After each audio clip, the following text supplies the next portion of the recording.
So let me guess, you made the decision to prepare for the CAPM, Certified Associate in Project Management.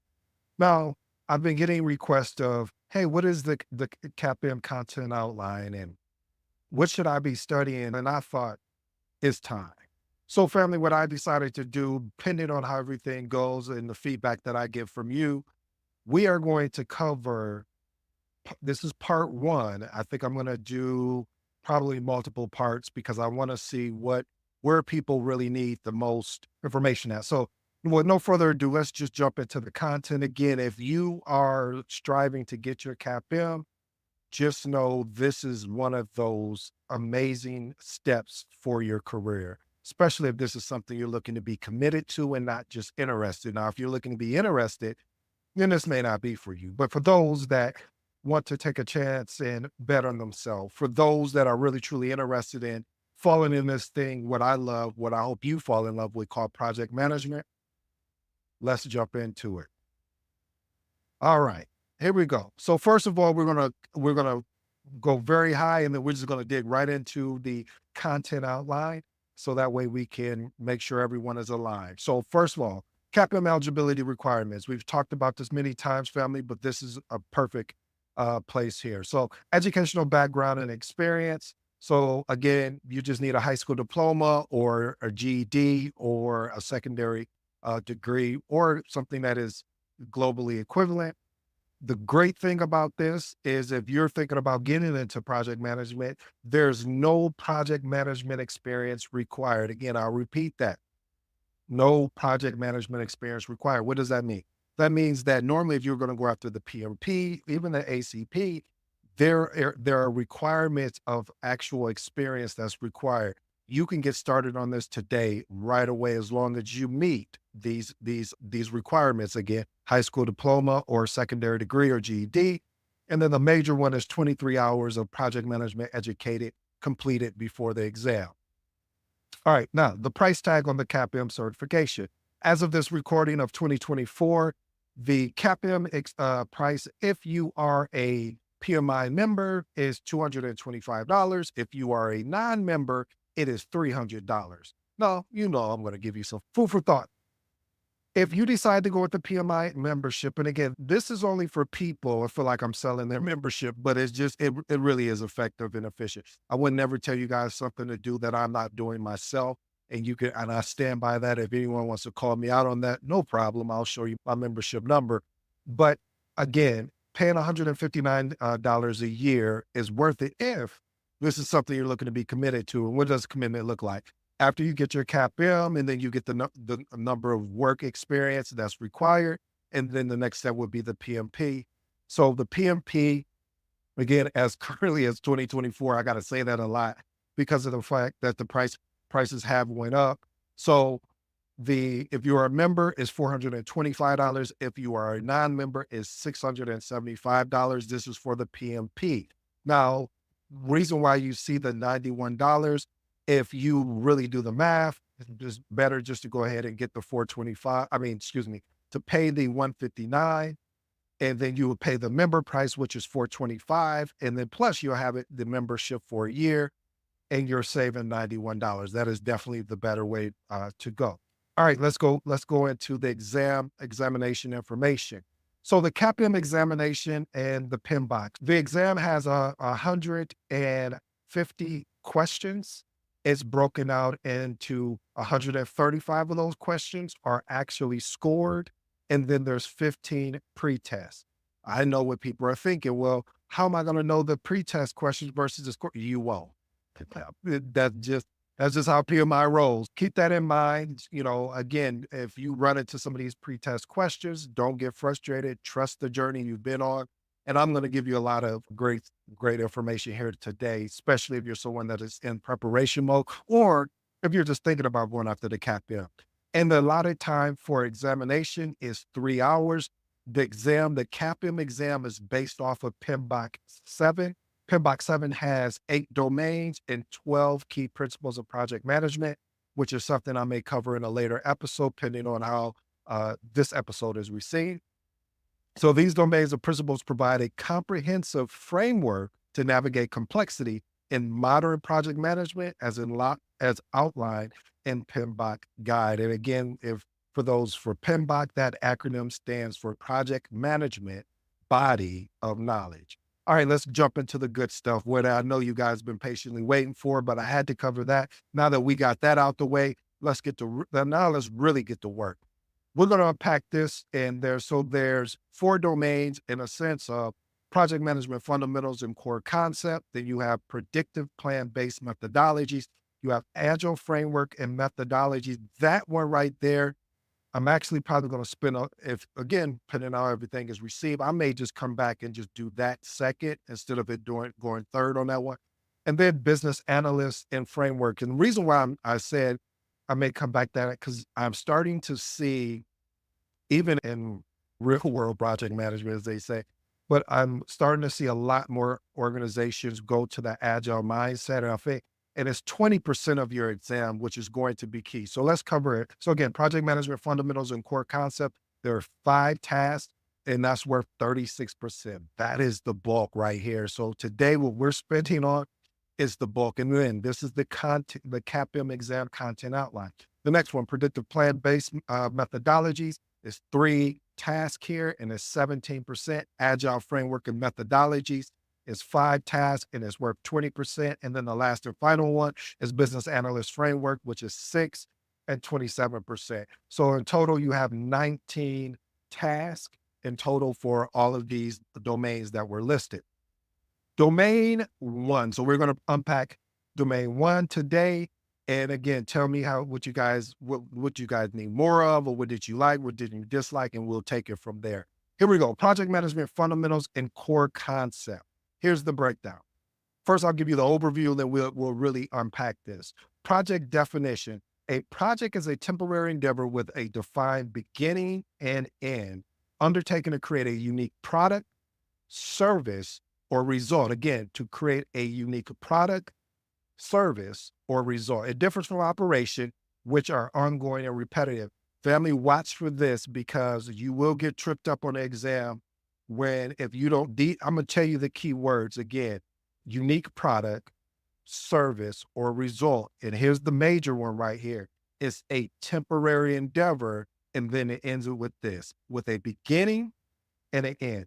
A lot of people are leading projects that are not projects. I'm sorry to say it, because it doesn't fit this mold of definition. All right, let's look at the project life cycle. Oh yeah, we're coaching today. So this is, I know you might be thinking, he's giving all this value away for free. You know, I'm over delivering. I have to do it, because there's some people out there that still trying to make a decision. Today, I'm ending you having to make a choice. I'm going to make sure you make a decision that you're going to go after this CAPM. Okay, but I digress. The project lifecycle typically includes phases of initiating, planning, execution, monitoring, controlling, and last but not least is closing. Each phase has a specific, and I do mean specific, deliverable and milestone that move the project towards completion. Key project management processes, they are divided into process groups. Again, process groups, family. Man, I wish I can remember the page number. Is it 43 or 20? I'm not even going to say it, but you'll find this. I think you might have to go back and look at the PMBOK 6 for this chart. But I'm definitely going to do something over this, because this right here, when you understand the process groups and knowledge areas, and then the processes, you're going to be very dangerous on the exam, because when you know where you're at in the process, as far as if I'm just starting off of creating a project, then I know I'm in initiating, because I just found out that the charter was authorized. But we'll go over that in a later date. All right, key project management processes that are divided into 5 process groups. Again, initiating, which defines the project and obtain authorization. Planning, this establishes scope, objectives, as well as course of action. Executing, complete the work as planned. And then monitoring, controlling is basically you're just tracking progress and you're making adjustments as you go. And then closing basically means you formally complete the project. You always hear me talk about this thing called the triple constraints. It's also known as the iron triangle. This is basically projects are constrained by 4 areas: scope, time, and cost, as well as quality. So let's let's tackle the knowledge areas and process. So there's 10 knowledge areas and then there's 49 processes. So the 10 knowledge areas are integration, scope, time, cost, quality, resources, communication, risk, procurement, and stakeholder management. And as I mentioned, there are 49 processes within that whole chart that again, I'm going to do something on that for you guys. Stakeholder management, identifying and managing the expectations of stakeholders is crucial for project success. This includes active communication and engagement throughout the project. Risk management. Project always face uncertainty. Effective risk management involves identifying risks, assessing their potential impact, and developing a mitigation strategy to handle them. And the last and final one is change management. Projects often require adjustments. Manage change efficiently without compromising the project objective is a key for skill for project managers. All right, this is how we're going to look at this. So I broke this down based off the CAPM content outline. You should be able to go to the CAPM content outline, and I'm gonna leave a link for you guys, and you should be able to see the exact thing. What I've done for you, just because again, I want to over deliver, is I really broke it down from a high level. You're still gonna have to go do your homework, but you have more than what most people get when they start off as far as going after their CAPM. So I hope this helps. Let's get into it.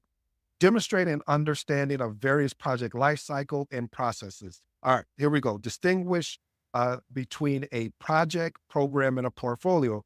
As we know, a project is a temporary effort, create a unique product, service, or result. A program is a group of related projects managed together for coordinated benefits, and portfolio is a collection of projects and programs aligned with strategic goals.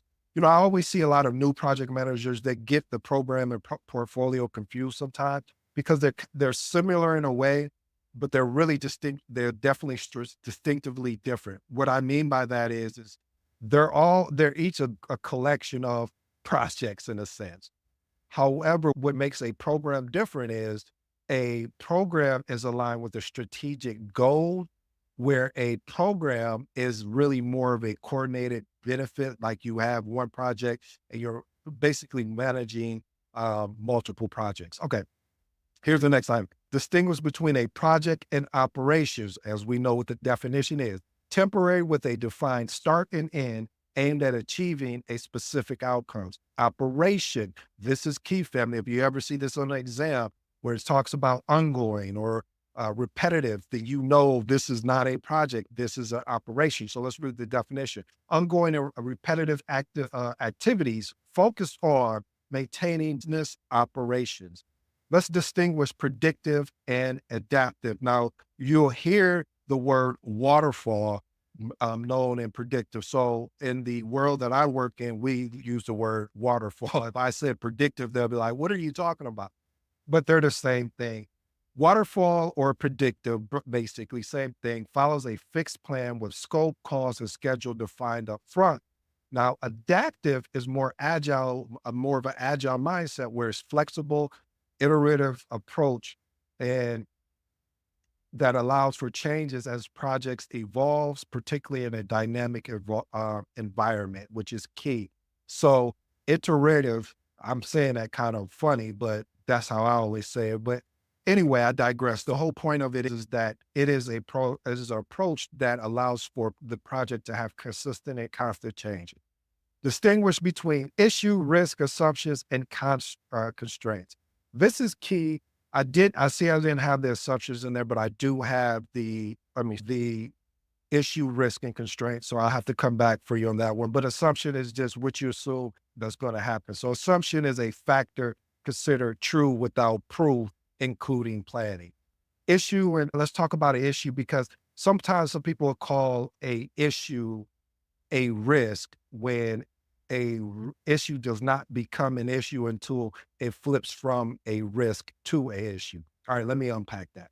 So if you have a risk, it can't automatically be an issue unless you already define it as issue. Normally the process is you identify a risk and then it flips to an issue. But there are situations that it can be an issue. So let's talk about it. Issues or problem.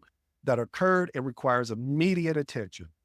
Risk, a potential event they may positively or negatively impact the project. Keep those two keys in mind because there are positive risks as well as their negative risk. And I already told you what assumption is a factor considered true without proof, influencing planning and a constraint.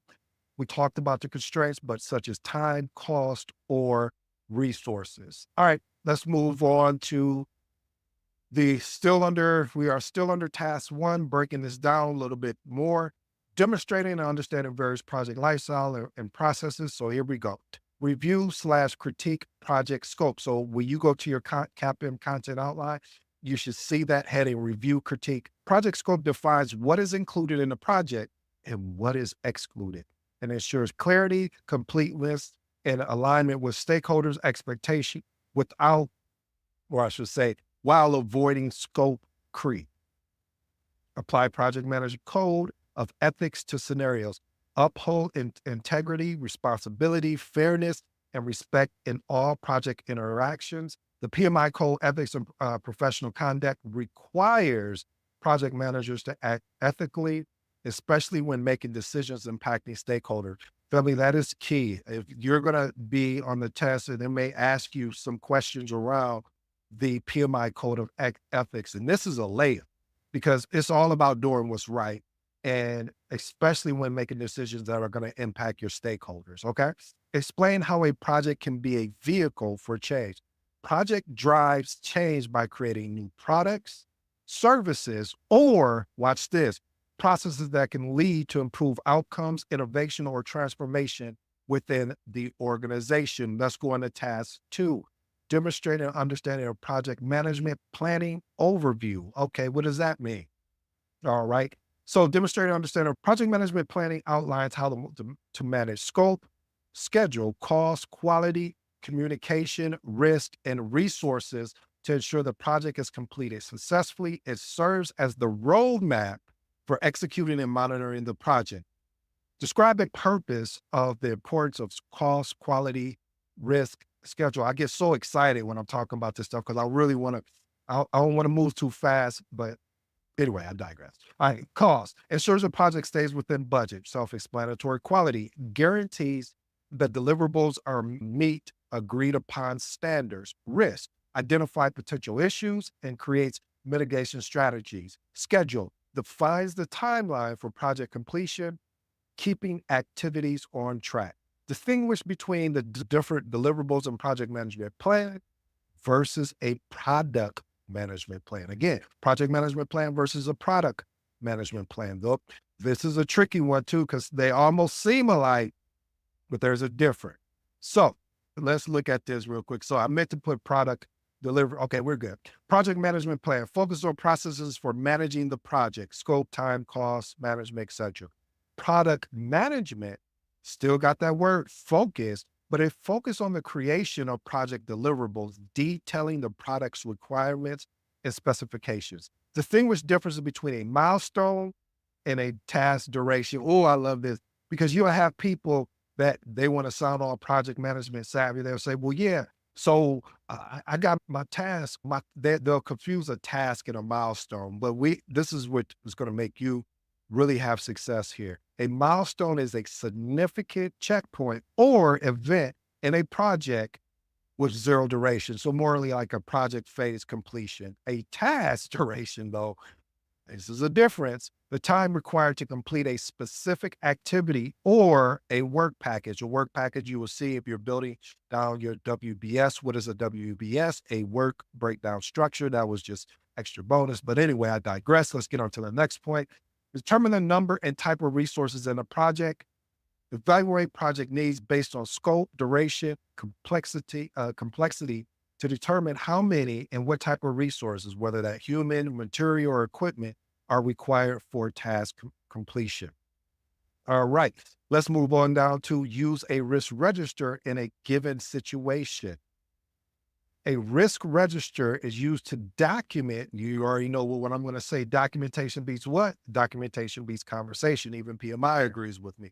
Use a document to identify risk, assess their potential impact, track mitigation strategy, Use it to monitor, update risk responses throughout the project lifecycle. Use a stakeholder register and a given situation. A stakeholder register tracks by key stakeholders their level of influence, interest, and engagement strategy. Use it to ensure effective communication and manage expectation. Explain project closure and transitions. Project closure involves formally completing all project activities, obtaining stakeholder acceptance, closing contracts, and transitioning deliverables to operation or maintenance team for ongoing use. Task number 3, the overview. Demonstrate an understanding of project roles and responsibility. This is key because a lot of times I've noticed where people would think, first of all, sometimes people don't even know what project managers do. Let's talk about these definitions at a very high level, and then we'll dig into the actual breakdown of this. So, project roles and responsibilities. Project manager. The project manager leads the project, managing day-to-day activity, coordinating the team, tracking progress, managing resources, and ensuring project goals are met within scope, time, of course, and budget. You might as well throw in quality. Project sponsor. The project sponsor provides overall strategic keyword family. Anytime I say a keyword, this is something I really want you to lock in. Overall strategic direction and support. It secures necessary resources and improve the project objective and helps resolve high-level issues. See, this is why when you go and make a decision to get your CAPM and then you're working in an organization and you'll have someone come to you is like, well, you should be solving all those high-level issues. And you're like, yeah, well, I can make a recommended solution and I can tell you what we've done, but the sponsor is supposed to be helping you push along. So that's why it always frustrates me when I hear from project managers that are working in these environments where they don't have that support because you're unable to lead a project effectively if you don't have a team, an exceptional project sponsor that has your back, that's going to bat for you when you have to escalate an issue. But that was just one of those things that I'm very passionate about. Okay, project team. The project team is responsible for executing tasks and delivering the project outcome. They follow the project plan under the project manager's guidance to achieve project goals. Now, family, what I want you to understand here, don't confuse project team and stakeholders. So let's look what stakeholders is about. Stakeholders include anyone impacted by the project, such as clients, end users, team members. Their needs and expectation must be managed to ensure project success. Let's go back and look at project team. Why am I doing this? Because PMI may reference the term stakeholders, but really may be referencing the project team. And when I mean referencing, they may give you something where they may talk about, let me see, how would they put it? More or less of saying, of your team needs to get together and they need to understand. And you may think, when you think of team, you may think of stakeholders, but it is your project team. Your project team are the ones, if you can just keep this in mind, they're responsible for executing tasks and delivering on the project outcomes, where your stakeholders are the ones that are going to be impacted, as well as their needs and expectation must be managed to ensure project success. Distinction between leadership and management, my two favorite subjects. Leadership involves inspiring and motivating a team to achieve the project vision. Management focuses on organizing, planning, and overseeing the execution of tasks. You're going to play both roles when you're leading projects. Emotional intelligence, or what we say EQ, and project management. EQ involves an understanding and managing emotions, both your own and others. That is key. It plays a crucial role in building trust, fostering collaboration, ensuring conflicts, and creating a positive, and I do mean a positive, work environment. All right, here's the breakdown. Let's unpack this a little bit more. Again, you should be able to reference this in your CAPM outline. I just added more to basically what they had high level. I just broke it down into more bite-sized pieces for you so you can use this. Listen to this multiple times, fam. I really think this is going to help you. All right, compare and contrast roles and responsibility for project managers and project sponsors. Project manager, they manage the day-to-day activities, ensure project objectives are met, and leads the team. The project sponsor provides a high-level guidance, securing funding, acts as a champion for the project, offering support and resolving escalated issues. So everything I've been telling you, family, I'm reading this to you so you'll know PMI set the success up for us to be able to lean on our sponsor. Okay. Compare and contrast roles and responsibility of the project team and the project sponsor. Project team, again, execute tasks and deliverables or delivers project outcomes based on a project plan. Project sponsor oversees the project alignment and business objectives, provides resources, and intervenes when necessary. Explain the importance of the role a project manager plays. The project manager is essential as they. So initiator defines the project scope and objective. Negotiator resolve conflicts and ensure stakeholder alignment. Listener gathers feedback and address team concern. Coach mentors team members for optimal performance. Working member actively participates in key project decisions. Facilitator ensures smooth communication and workflow. Explain the difference between leadership and management. Again, leadership inspires, motivates the team, focusing on vision and direction. Management, again, focus on planning, organizing, and executing the project efficiently. Explain emotional intelligence, EQ, what we call it, is impact on project management, emotional intelligence. Is the ability to understand and manage one's emotion and those of others. In project management, it helps build strong relationships, resolving conflicts, improving communication, and fostering a collaborative team environment. Task number 4, we're almost home. Determine how to follow and execute plan strategies or frameworks, i.e. or e.g. communication, risk. Here's the overview. Plan strategies or frameworks provide a structured approach to managing specific aspects of the project, like communication or risk. Following these involves adhering to predefined guidelines, ensuring consistency, using established tools to monitor progress and outcomes. Let's get into the breakdown. Give examples of how it is appropriate to respond to a plan, strategy, or framework, communication, or risk. So we have the communication plan here. If a stakeholder misses key updates, escalate by utilizing agreed upon communication channels, i.e. follow-up emails or meetings. Risk management plan. If a new risk emerges, follow the risk response strategy by evaluating its impact, updating the risk register, and executing mitigation, or a contingency plan. Explain project initiating and benefit planning. Project initiation. This phase involves defining the project, identifying stakeholders, and obtaining formal authorization to start. Key documents include the project charter and stakeholder register. Let me park here real quick, family.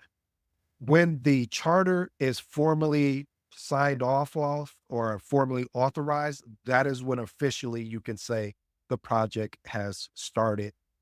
Benefit planning. Establish the measurable value the project will deliver, ensuring alignment with business objectives, and providing a basis for measuring project success post-implementation.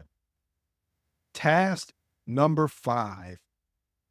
Demonstrate an understanding of common problem-solving tools and technique. Problem-solving tools. These are structured methods used to identify, analyze, and solve project-related issues, ensuring smooth progress and better decision-making. Examples will be root cause analysis, fishbone diagram, or Pareto's charts. Go look those up, family. I think those will really be good just to understand. And if you don't understand them, you need more context around that, let me know. Meeting effectiveness. Effective. Meetings have clear objectives, follow a structured agenda, engage participants. They should lead to actionable outcomes such as decisions made, tasks assigned, and issues resolved. Focus groups bring together a select group of stakeholders or users to provide in-depth feedback and insight on specific project components, which help shape project decisions or improvement. Stand-up meetings. This is a commonly used in like Scrum, and how that works is basically their stand-up meetings. They're short, they're time boxed, and the whole goal is to just really check in, provide updates on progress, identify any roadblocks, ensure the team stays aligned on the goal. And then brainstorming. This is a collaborative technique used to generate a wide range of ideas or solutions to problems. It encourages open thinking and creativity, often used during project planning or problem solving. All right, here's a breakdown. Demonstrate understanding of common problem solving tools and techniques. Evaluate the effectiveness of a meeting. An effective meeting has a clear agenda, stays on topic, engages participants, and achieves the intended outcomes. The effectiveness can be evaluated based on whether decisions were made, action items were assigned, and time managed well. Explain the purpose of a focus group, stand-up meeting, as well as brainstorming. Focus a group. Gather feedback, insights from specific group of stakeholders to explore ideas or assess reactions. 2, project elements, stand-up meetings, short daily meetings used in agile environments to provide quick updates, identify blockers, and align the team on progress. And again, stand-up meetings, they are short. They're normally about 15 minutes. It is a time-boxed event, time-boxed meeting, 15 minutes.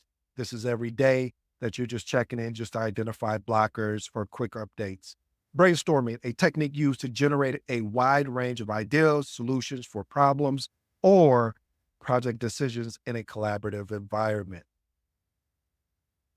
Well, family, that was domain 1. We went through task 1 through 5. Mastering these essential in project management through CAPM certification definitely equips an individual with the foundation knowledge and skills needed to excel in this field. When you start understanding these key project management concepts like life cycles, process, problem solving tools, it really helps you put together a comprehensive framework for leading and managing projects more effectively.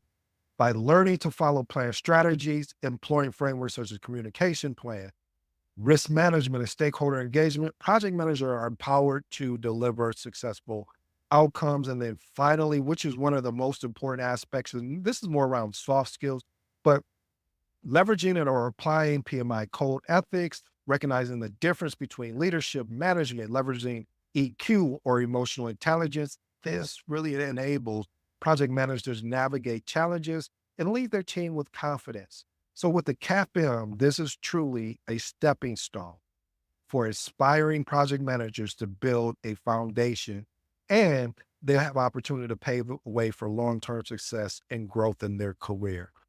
Well, family, I hope you enjoyed today's episode. If you did enjoy today's episode, my goal is to knock out the remaining of the CAPM, but it counts on you. So I'm going to be looking for your feedback. I'll know if it's something you guys enjoy or you don't. I should just scrap that whole project. But if it is something you guys enjoy, I would love to go ahead and close this out because there's 2 pieces here. We covered the bulk of it again. I think it was like 36%. Let me go look again just so I won't tell you guys anything. Because this is going to be key when you're studying. You want to know. So project management fundamentals and core concept, that's 36%, just as a reminder. Methodologies, 17%. Agile frameworks and methodologies, 20%. And business analysis framework at 27%. So again, family, I hope this helps someone. I hope it helps just not someone. I'm not even gonna lie to you. I hope it helps a lot of people because I don't rarely see someone break down the content outline in a way that I just broke it down to make it more digestible. And I got to give a shout out to my mentor, which is Phil, I really watched break down content outlines. And that's what's helped me today to really break down this content outline for you. I hope it's something you really enjoy. You know my name. If you don't, I go by the name ED for you smart and intelligent folks out there. That just simply means it. Until next time.